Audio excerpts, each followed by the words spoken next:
Good morning, everyone. Welcome to our new class. We are studying the book of Ecclesiastes, a book that we haven't taught here in a long, long time in our church, and many of you may have never been in a class on Ecclesiastes. This is class number 1 today, so we're going to get started with it. And Ecclesiastes is a book of the Bible that is actually named after a Greek word. It's one of the few things that's in the Hebrew Bible, the Old Testament, where the name of the book is Greek. So we're going to talk about where it all comes from, and we're going to talk about a key word in the Bible, and that is the word kohelet. That is a Hebrew word, and that is the name of the person who wrote this book. So we're going to get started on that today. Kohelet comes from Kohelet is the name of the person who wrote the book. Let me read you the one verse today, first of all. We're only going to do one verse today because we're going to talk about who this person is, and then we're going to talk about him specifically today. This is verse 1 of Ecclesiastes 1:1. The words of the teacher, son of David, king in Jerusalem. So we know this person is the teacher, the son of David, and that he is king in Jerusalem. Those are the three things that we're told about him right up front, and we're going to study who he is based on that. So we have a little bit of a mystery to figure out here this morning. First thing I want to focus on is the word the teacher. We translate it as teacher into English. That's not a very good translation, but that's because the Hebrew word doesn't translate well. And the Hebrew word does translate into Greek, and the Greek word doesn't translate well. So we're going to talk about who that is. The actual Hebrew word is kohelet, and you may see that a couple of different ways.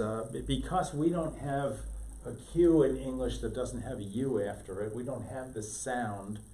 This sound is pronounced in Hebrew like a K, so it's kohelet. Also, sometimes you'll see this with an H at the end. There are some Jewish pronunciations that have it with an H at the end, so it can be koheleth as well. Comes from from the Hebrew root halat, and halat is a verb, and it means to convene an assembly.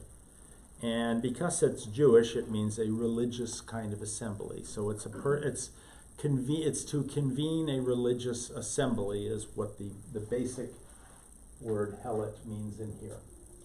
Now, a kohelet is one who convenes an assembly. So it's a person. It's a person who leads an assembly, who convenes an assembly, gets an assembly together, and then leads it.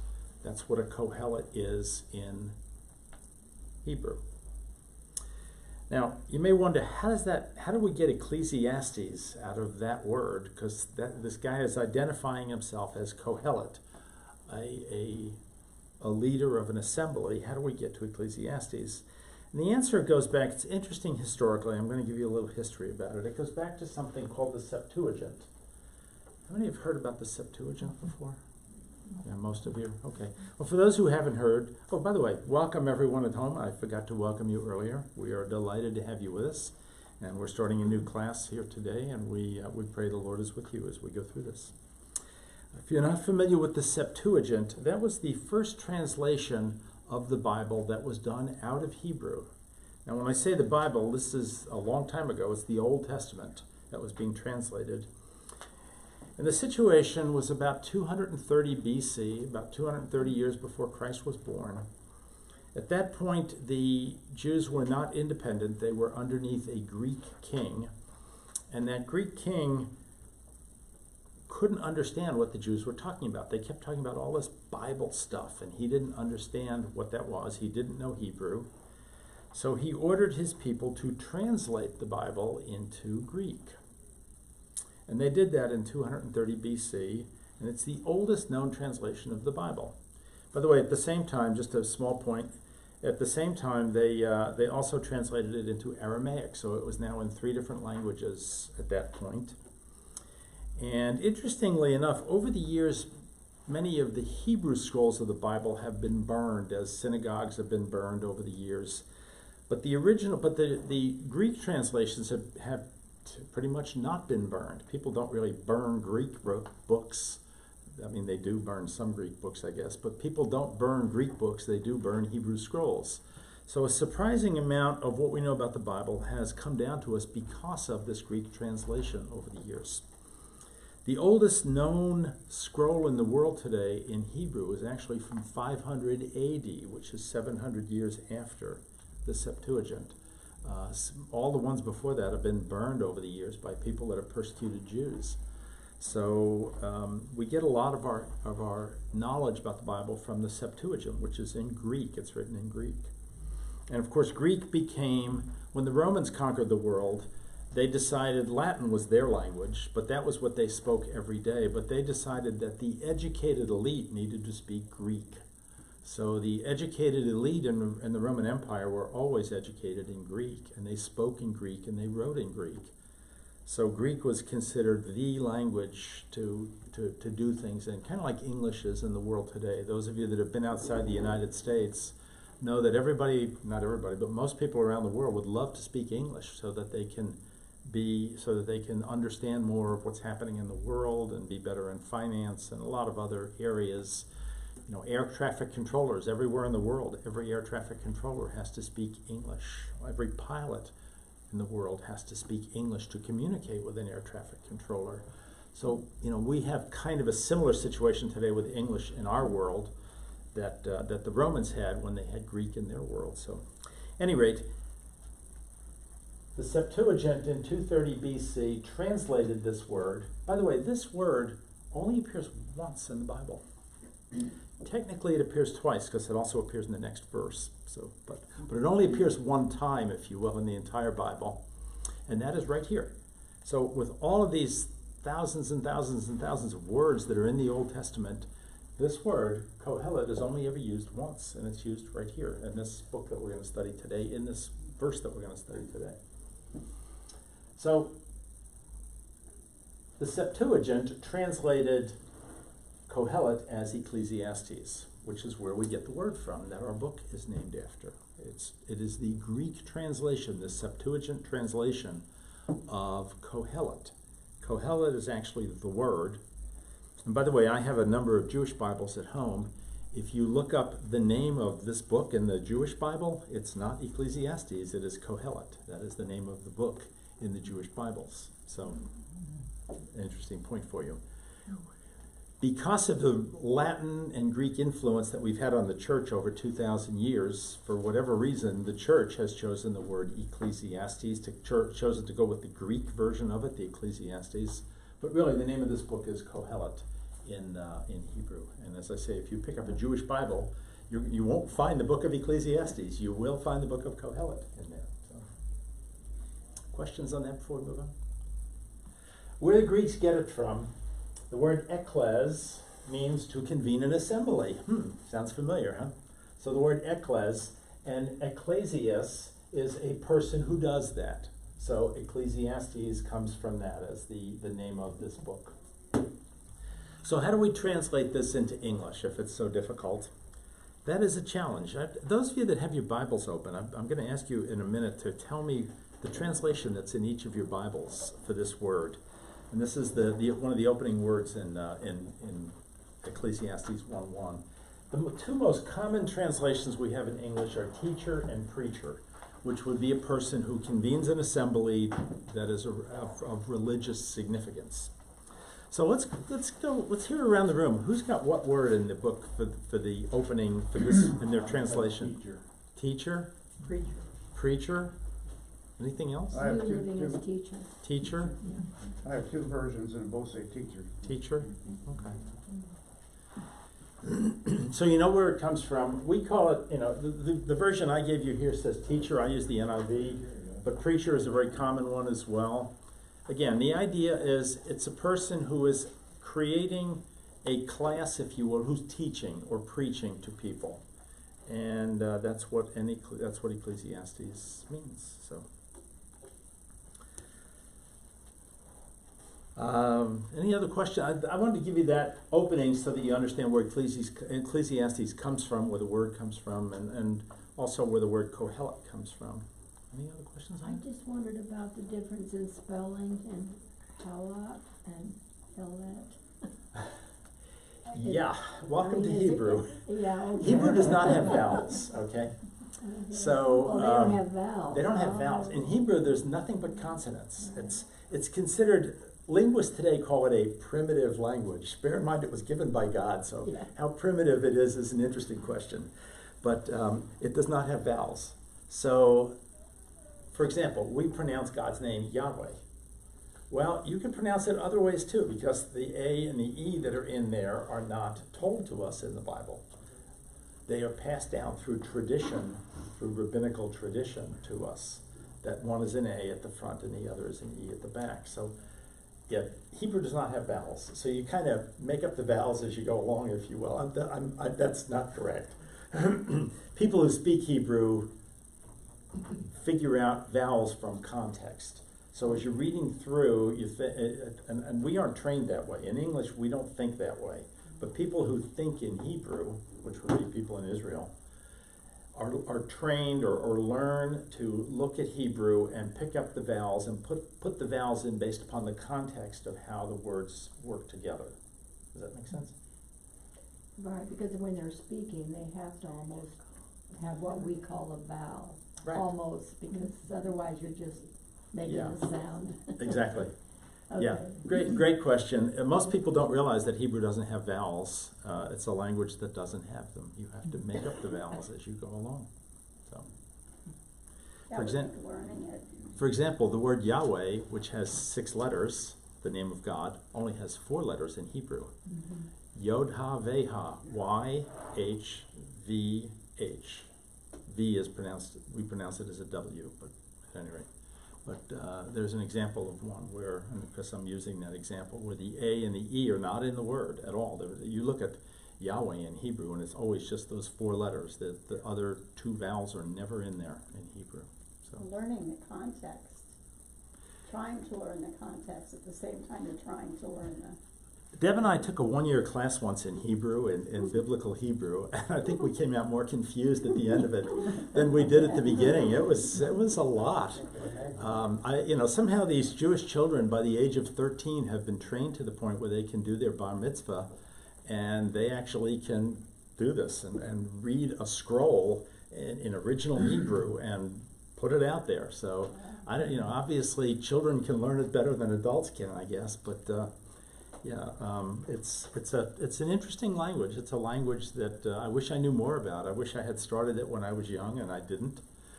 When we were over in Israel, we went to a place called the Aish HaTorah, which is a Jewish theological institute that's right by the Wailing Wall, the Western Wall in Jerusalem. And it's interesting. You'd go around, and there'd be you'd look in, and the conference rooms had windows in them, and you'd look inside. And there'd be all these Jewish rabbis, with the black and the hats and beards and everything else, sitting around a table, talking in Hebrew to each other. And each day, in each room, they would take one verse of the Old Testament, of the Torah, of the first 5 books of the Bible. They would take one verse, and they would debate the meaning of that around the table. So I guess if you grew up doing that with that level of Hebrew, then you understand how to do that kind of context. Sorry for the diversion. Any other questions on that before we move on? Okay, so the first thing we know about him is that he's a teacher or a preacher. That's the first thing we know. And that's because he's the Kohelet. The second thing we know is he's the son of David. And the third thing we know is he's the king in Jerusalem. So let's take a look at that and see if we can decode who this person is. A son of David could be interpreted one of 2 ways. One is it could be literal. He could be one of David's sons, physical sons. Now, the Bible doesn't try to give us a comprehensive list of all of David's sons, but it does give us at least 19 names of people that were physical sons of David. So we know he had at least 19 sons. By the way, we also know that he had at least 8 wives. Interesting, different world in those days than it is today, but he had it, and kings could get away with a lot of stuff back then that regular people couldn't. But he had at least 19 sons.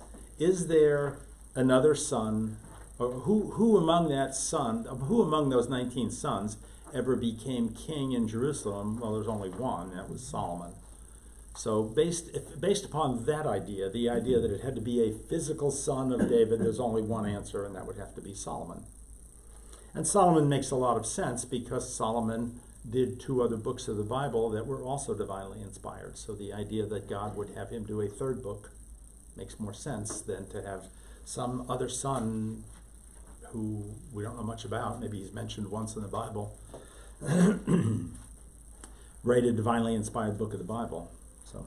So that's one way to look at it. The other way to look at son of David is people who are descended of David, from David. In the Bible, you could be a son of David by being descended from David. Now, bear in mind, he still had to be a king in Jerusalem. So, as you go through the kingdom of Judah over the next 300 years, there were about 20 kings in there who were all sons of David. They were descendants of David. So let's take a look at some of them for a minute. Of those 20, the vast majority of them were what the Bible describes as being evil kings. Probably not somebody God would have given an inspired book of the Bible to, right? So the vast majority of those 20 kings that were sons of David are probably not the ones who wrote the Bible. There were about 4 that were good kings, 4, maybe 5, that the Lord describes as good kings. But none of them has any record anywhere of writing or any record anywhere of writing anything divinely inspired. So it's possible it could have been one of them, like King Josiah or King Hezekiah or King Uzziah. You know, there were a number of good kings in there, but it's unlikely that it was one of those. So it's likely, not 100%, but likely from that look that we're probably looking at Solomon as well. So. Questions about the son of David concept we're looking at?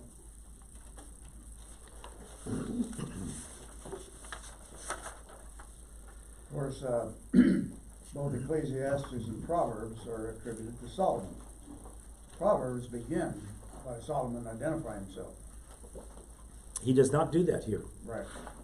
Well, I'm going to get to the bottom line pretty quickly here because you asked that question.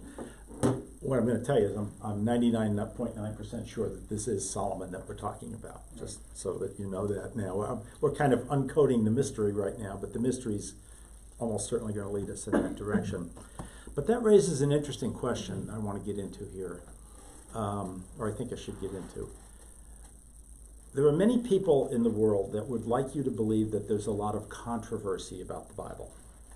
For example, if you go into Wikipedia, which I did this week, and say and look up in Wikipedia who wrote the Bible, they're going to give you a paragraph about how much controversy there is about whether Solomon really wrote the Bible.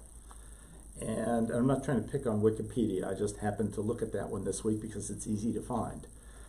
And it talks about things like, well, the style of Hebrew might have been a little different than the style of Hebrew he used in Proverbs, or the style of Hebrew he used in Song of Songs, the other 2 books that Ben referenced. Might have been some different usages of Hebrew words in there. But you have to bear in mind the difference that Solomon wrote Song of Songs when he was a king for 40 years. He wrote Song of Songs when he was a young man and he was in love and had all these beautiful women and all this stuff. He wrote Proverbs when he was a mature king at the height of his power. Proverbs is his ultimate book. And as we're going to see, he's writing this one when he's an old man and he's realized he made a lot of mistakes in life. So, is my writing style the same as it was 40 years ago or even 20 years ago? Probably not. I would write differently today. I do write differently today than I did then. And I look at these kind of things, and you'll see this with almost every book in the Bible. Even when Paul says, it's written by Paul, the servant of Jesus. And somebody somewhere is going to say, well, we think this is controversial because Paul really, in verse 17, he uses a different use of the Greek than he does in verse 3, and therefore we think there's controversy in the Bible. My view of that is people who tell you there's controversy in the Bible are trying to devalue the Bible in your mind. They're trying to give you a reason to doubt the Bible, a reason to question whether the Bible is really true and whether it's really valid. It's 99% of the people who look at this thing are going to say, well, this is obviously Solomon. But there will be 1% out there, and there are people who write PhD theses on these kind of things where they try to explain why they think this really isn't Solomon. You'll see that for every book of the Bible. I mean, there are people who are going to say, well, John, the Gospel of John wasn't really written by John, and here's why, blah, blah, blah. You'll see that everywhere in the Bible. It doesn't directly identify him as Solomon, but we think it is Solomon as we're going through it. Thank you for the question. The other thing we're going to see about this book as we go into it is it's all about wisdom. And if there's one thing that Solomon wrote about in his 2 other books, it was wisdom. And this book is all about wisdom too. And this is a different kind of wisdom. This is a very tortured wisdom. He's got all this wisdom from God, and life isn't making sense because he made mistakes, and he hasn't quite figured that out yet. So, again, a good chance that this is Solomon based upon the fact that it's so focused on wisdom. So let's take questions before I move on. I want to talk about Solomon next. Questions before we move on? Okay, so let's take a look at King Solomon. First mention of King Solomon comes in 2 Samuel chapter 12, verse 24. This is in your notes. And I'm going to read that to you. Then David comforted his wife Bathsheba, and he went to her and made love to her. She gave birth to a son. They named him Solomon. The Lord loved him. So, a couple pieces of that. First of all, Bathsheba. Where do we know that name from? Someplace else in the Bible, right? Yeah. Bathsheba was David's worst sin. Not Bathsheba, but what he did to get Bathsheba was David's worst sin. He essentially murdered her husband by sending him, deliberately giving orders to put him in the thick of a battle where he knew he would die, so that he could have Bathsheba because he lusted for her. So the story of how David and Bathsheba got together is not a great story, but David repented over that, and the prophet Nathan told him that God had forgiven him for that because he repented over it. And eventually, as things turned out, Bathsheba became one of his wives. She became his 8th wife. Now, there are 7 other wives in the Bible, but he became his 8th, or she became his 8th wife. So it's about Bathsheba. He went to her, made love to her. She gave birth to a son. They named him Solomon. By the way, you'll sometimes see that name Jedediah in the Bible. And Jedediah is some, I don't know if it's Aramaic or whatever, but it's some other translation of Solomon. It might be Aramaic, but I'm not sure. But catch the last verse. At the last part of the verse, it says the Lord loved him. So let's think about that for a minute. He has 19 wives. He has 8 wives. Number 8 wife, Bathsheba, gives birth to a son. We also know from 1 Chronicles 3:15 that Solomon wasn't even Bathsheba's first son. He was almost certainly her 4th son. So you got the 4th son of his 8th wife, and he's got 19 sons to pick from, maybe more than that. Why does he pick Solomon? The answer's right there. The Lord loved him.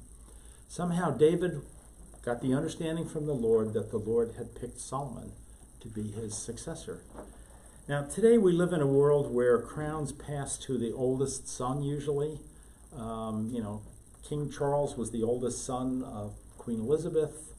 King William is the oldest son of King Charles. King George someday is the oldest son of Prince William. So today we live in a world where they try to pick the oldest son. The problem with picking the oldest son is, what if he's not right for the job, right? What if he's not smart mentally? What if he's not strong physically and he can't go out there with a sword and win battles? What if he doesn't have wisdom? What if the people don't like him? So in today's world, we don't have a great solution for that. And if you go back through British history, you'll find some kings that were not very good, that were not very smart. Kings that had all sorts of psychological problems and mental problems, because they always chose the oldest male to be the king. Well, back in biblical times, they didn't do it that way. What they did was the king had a ton of wives, and the whole reason was to have lots of sons.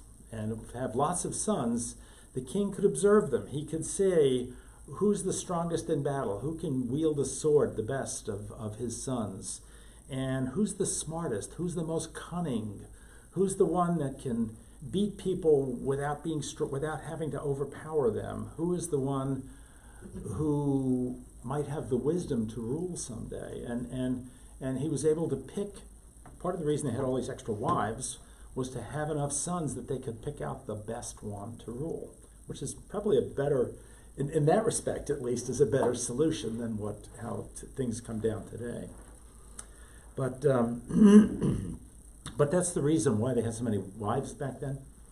And the fact that David had 8 wives at least tells us that even a person as blessed by God as David did this, right? Even David had 8 different wives. So even a person who is so blessed would be doing that in the Bible. Now, eventually David, as he's in the process of dying, names Solomon to be the king. That is in 1 Kings 1, 28 through 30. I'll read that to you. Then David said, and David's on his deathbed at this point, then David said, "Call in Bathsheba." So she came into the king's presence and stood before him. The king then took an oath, and he took an oath in front of his wife. "As surely as the Lord lives," so he's taking this oath by God, right? "As surely as the Lord lives, who has delivered me out of every trouble, I will surely carry out today what I swore by the Lord, the God of Israel." So he made this promise to God years ago, is what he's saying here. What he's about to say is something he promised God years ago, but he hasn't told Bathsheba until today. So what is that promise? "Solomon, your son, shall be king after me, and he will sit on my throne in my place." So David names Solomon to be king as he's on his deathbed. He's had a lifetime to study all of his sons. He picks the one that he wants, that he thinks is best. He also picks the one that the Lord has told him to pick and that the Lord loves. So Solomon becomes king. That is in 1 Kings 2:12. And 1 Kings 2:12 says, "So Solomon sat on the throne of his father David, and his rule was firmly established." So it was firmly established because David made it happen, and because the people understood that God had chosen him. And there was no opposition whatsoever to Solomon. Well, there was some opposition, but Solomon disposed of that very quickly. So Solomon was God's choice to be king. Now let's go next to 1 Kings 3:13, and we're going to see that the Lord loves Solomon and really likes the stuff that Solomon's doing. Now this is in your notes at the back of your notes. If you have your notes here in class, that's great. If you're at home, please open to 1 Kings 3 through 13. Let me read that to you. "Solomon showed his love for the Lord by walking according to the instructions given him by his father David." So Solomon followed God because David had followed God. "Except that he offered sacrifices and burned incense on the high places." Now what are the high places? We've talked about this before. The high places are altars to pagan gods. The high places were put on tops of mountains.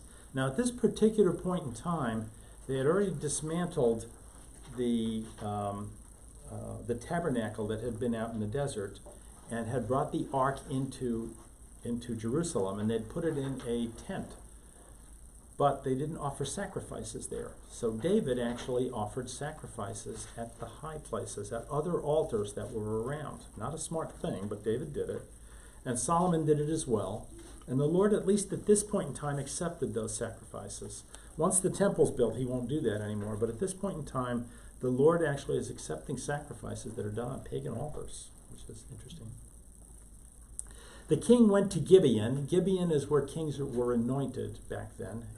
The king went to Gibeon to offer sacrifices, for that was the most important high place. "And Solomon offered 1,000 burnt offerings on that altar." So he just gets named king.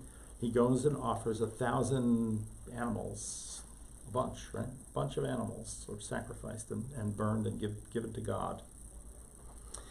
"At Gibeon, the Lord appeared to Solomon during the night in a dream and said, 'Ask for whatever you want me to give you.'" So the Lord's pretty pleased with Solomon. Solomon was his choice, right? Solomon was loved by God right from birth. He was his choice from David. He's just offered 1,000 sacrifices. The Lord accepts that sacrifice. He's really focusing his reign as king. He's a new king. He's focusing his reign as king on the Lord, and the Lord is happy with that. Excuse me a second.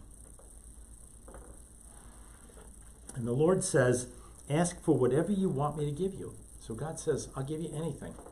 Ask for it. Let's see what Solomon says. Solomon answered, you have shown great kindness to your servant, my father David, because he was faithful to you and righteous and upright in heart. You have continued this great kindness to him and have given him a son to sit on his throne this day. So Solomon is saying, it's not me, it's my father that you loved so much. I just kind of inherited that, but and you loved him because he was so faithful and righteous and upright. Now, Lord my God, you have made your servant king in place of my father David, but I'm only a child and do not know how to carry out my duties. So Solomon's a young man. He's assuming the throne. He's a young man. He's saying, I'm a kid. I don't know how to do this. Help me. Your servant is here among the people you have chosen, a great people, too numerous to count or number. So give your servant, here's where he asks for it, give your servant a discerning heart. Give him wisdom, right? He's asking for wisdom. Now, why does he want the wisdom? Does he want the wisdom to become rich, or to become powerful, or to become politically connected, or to build a great kingdom? Why does he want this wisdom? Let's see. So give your servant a discerning heart to govern your people and to distinguish between right and wrong. For who is able to govern this great people of yours? So not only is Solomon asking for a wonderful thing, which is wisdom, he wants it for the right reason. He wants it so that he can be a good king and use that wisdom to govern his people properly, wisely, righteously. What a thing to ask the Lord for, right?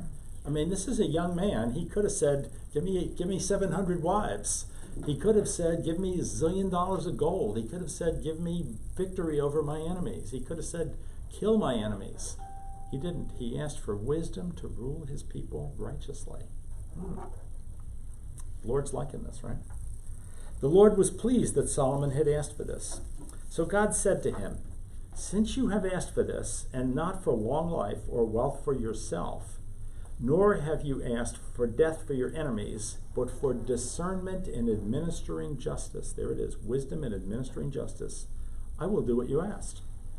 I will give you a wise and discerning heart, so that, and listen to this next part. This is so cool.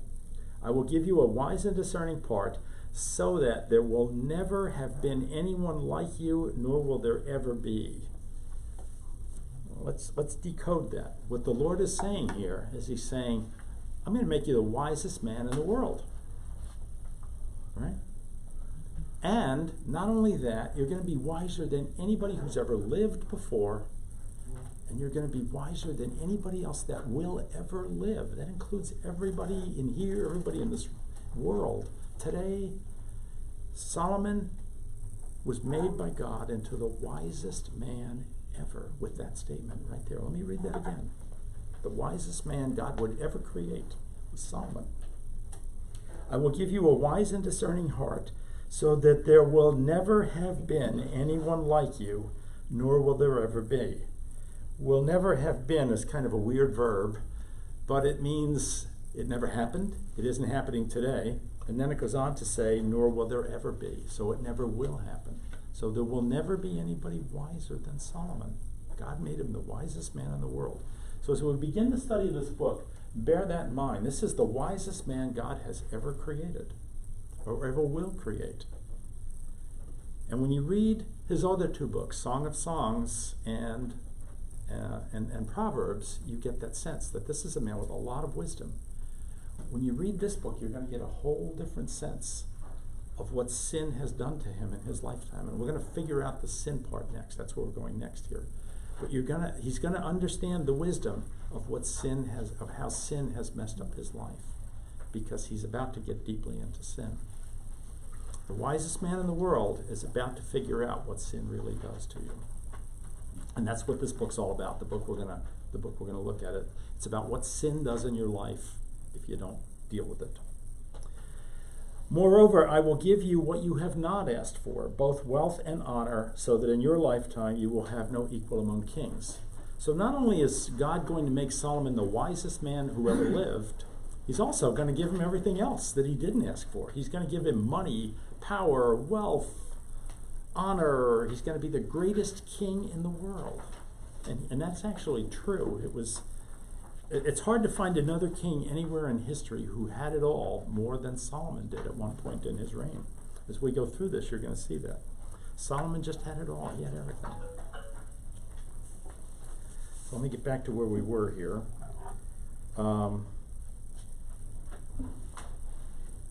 So at first, bear in mind, Solomon's a young man here. At first, Solomon showed great wisdom. We see his wisdom in cutting the baby in half, that whole thing. In 1 Kings 3, verses 16 through 27, I'm not going to go through that. Most of us learned that story when we were kids in Sunday school here in church, right? Where Solomon is smart enough to realize that the woman who really had the child and loved the child would never allow her child to be cut in half. Whereas the woman who claimed the child, but it wasn't hers, was willing to allow that. So Solomon was wise enough to figure that out. He just awed the people with all of his wisdom. In 1 Kings 3:28, I'm not going to go through that verse with you, but it just shows how the people of Israel loved him because of all the great wisdom that he showed to, and they saw it. They saw it in their king. They loved their king. They loved their king. And then we see again that he appointed wise rulers over the people. So he didn't appoint political cronies and corrupt people and people that were going to steal the people's money and all that, unlike some politicians in the world today. He appointed wise rulers over the people who were righteous and were held accountable for their righteousness. We saw that in 1 Kings 4, verses 1 through 19. All the things he went through to appoint the correct rulers and the good rulers for the people.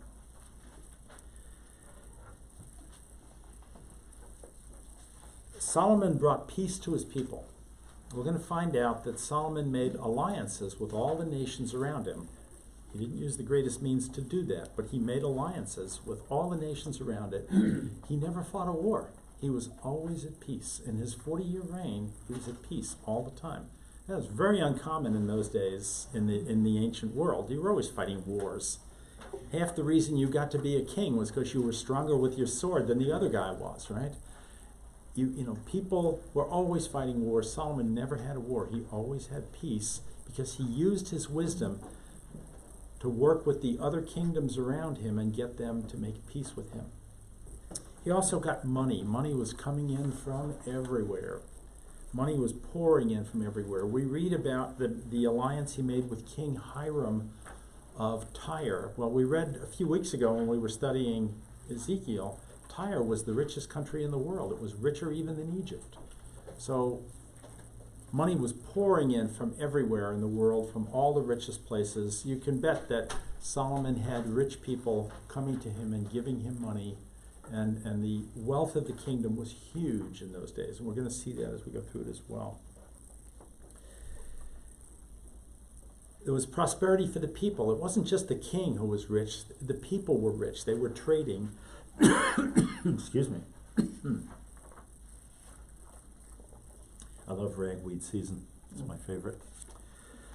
The people were trading all over the world, just like Tyre. And Tyre was his closest ally. King Hiram of Tyre was his closest ally. They were the great trading power in the world. So they were trading all over the world and growing rich. The people were prospering under him, right? The people came to listen to hear his wisdom. Even kings came from foreign countries. Even the Queen of Sheba came all the way in from 1,000 miles away to hear his wisdom. People wanted to hear him. They loved him, and they felt she was wise and just. They realized that he was wiser than any other man in the world. He did tons of studying. He studied everything he could find. He studied all the science as it existed in those days, all the learning, all the wisdom, everything he could learn from around the world. He studied it and he devoured it and just learned it and understood it. And he began the process of building God's temple. Very soon after this, what we just read, he began the process of building God's temple. Remember, David actually raised all the money for that when David was king. But God said, you can't build it because you have shed too much blood in battle. But your son will. Well, Solomon did that, and he started on it very quickly after he became king. So he began a 20-year process of building this beautiful, beautiful, beautiful temple in Jerusalem with gold and all sorts of things. Beautiful temple. It'll remind you a lot from what we just studied up here a few weeks ago in Ezekiel's temple. It was the forerunner, if you will, of Ezekiel's temple. So he began that process. The Lord was happy with that. He gave us 3,000 proverbs of wisdom. How many other people in history have ever given us that level of wisdom? He focused his life on transmitting wisdom to the people and to other rulers around the world. People loved him. They absolutely loved him for what he was doing. Solomon's temple was magnificent. It was absolutely magnificent. The details, I can't go into all that with you. The Bible goes through a couple of chapters on it. The details are spectacular of his temple. That's outside the purview of our class. And like I said, it reminds you a lot of what we saw that Ezekiel said the Lord will do with his temple when he builds it. Up here, I'm sorry, I'm showing something that doesn't exist. But it was up here a few weeks ago, Ezekiel's temple. He brought the Ark of the Covenant into the temple in a very cool ceremony that we saw in the Bible, that we see in the Bible. And then after he brought the Ark into the finished temple, we see a scene that we only see 2 other times in the Bible, and that is that the glory of God descends on the temple. It only appears, and the whole temple just goes bright and brilliant. The presence of God is there. It was in the temple. And that only happened 2 other times. One was under Moses, when Moses built the first tabernacle. And the other was the one we just studied in Ezekiel, which will be when Jesus comes into the millennial temple, the presence of God will come into it. So there's only 3 places in the Bible where we see that scene of the brilliance of the presence of God coming in to dwell among his people. And this is one of them right here. It happens in Solomon's time as well. When Solomon finishes dedicating the temple, he gives one of the great prayers of the Bible. Read that prayer if you haven't read it. It's a beautiful, beautiful prayer. It goes on for most of a chapter. The Lord just loved all this. The Lord just really was overjoyed with what Solomon was doing for him. And the Lord was very happy. At that point, the Lord went further than what he had said earlier. Rather than just saying you're going to get wisdom and you're going to get renown among other kings and lots of wealth and everything else, he went further and he said he would make Solomon's descendants king forever and keep them on the throne forever. But he put a little caveat in there. He said, as long as they keep his laws. So Solomon needs to keep his laws, which he didn't. And each of his sons needs to keep his laws, and almost none of them did. But if they did, if they had kept his laws, they would have been they would still be on the throne today in Jerusalem. Because God promised it right here. He promised Solomon's family would rule Israel forever. As I say, he wrote Song of Songs when he was young. It was about love and about loving women. He wrote Proverbs when he was at the height of his glory, which was about wisdom, lots and lots and lots of wisdom. And the people loved him. He was truly a popular king at this point. I'm going to take this next part and take it to next week. We're going to talk about, the bottom falls out after this. And once he finishes the temple, Solomon does a very critical mistake. He's actually been making the mistake for years, but the mistake gets out of control finally. And I'm gonna, since we're so close to being out of time, I'm gonna put this whole rest of this part off till next week. We're gonna look at the great mistake that Solomon makes, and it's a mistake that leads to this book. It's the mistake that leads to the wisdom he's going to share with us here. Here's the most blessed man of all times. He had everything. He had it all. The Bible talks about all the gold that was pouring in at this point, and just everything. He had peace. He had everything. He had the greatest nation on earth. He was married, by the way, to the daughter of Pharaoh. She was his queen. And between the two of them, they had an alliance. And he had a great alliance with Hiram, the king of Troy. Those 3 were the great powers of the world at that time. And they were all in tight with Solomon. He had everything going for him, but he made a mistake. And that mistake brought him into great sin, and that great sin will lead him to the wisdom that we're going to study in Ecclesiastes. So I'm going to stop it here, and we'll come back next week. If you're joining us at home, please stay in your Bible. Please read it and study it, and we'll see you all next week. May the Lord bless you.